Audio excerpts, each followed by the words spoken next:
Praise God! Dalan po tayo sa pagbibigay sa Panginoon.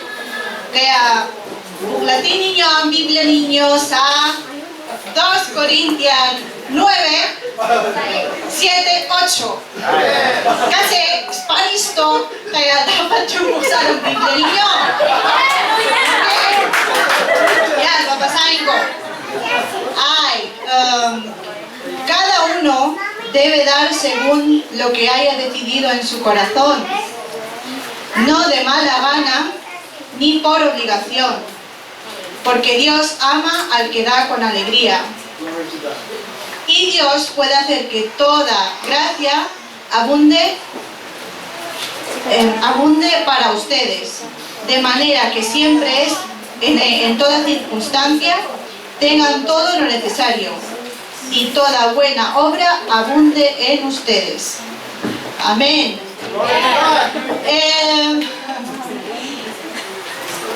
Tayo ba mga anak ng Diyos ay tapat? Amen. Amen ba? Sino hindi nakakalimot magbigay sa Panginoon? Ito ay isa sa mga isang napaka-importante, no, sa Spanish ko na. Okay lang. Sige, Spanish naman. Nahirapan ako eh. See? No. Di ba ang Diyos ay tapat sa atin?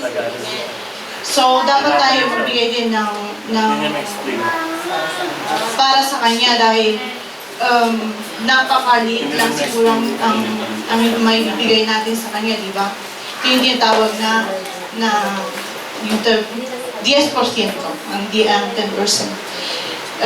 Sa Malaquias 3, 9, 10, nandito rin yun.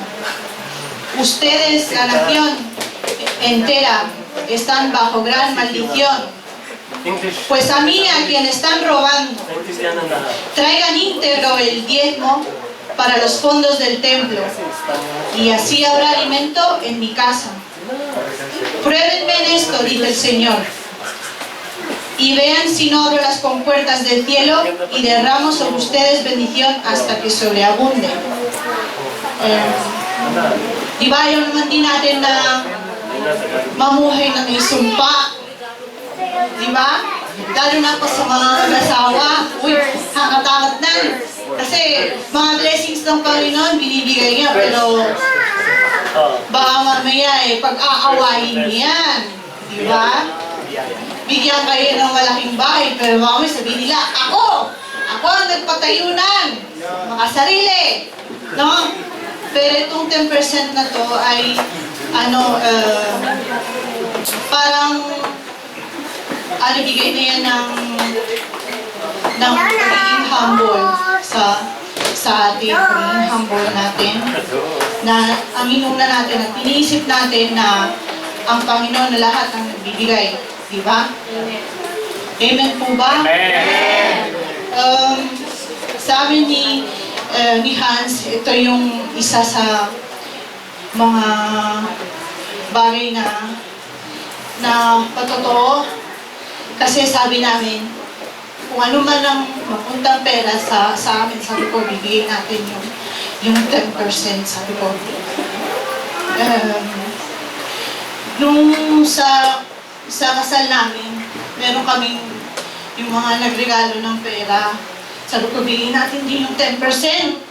Sabi ko gano'n. Sabi niya, pero ano naman, di ba, hindi naman trinabaho yun, bali regalo.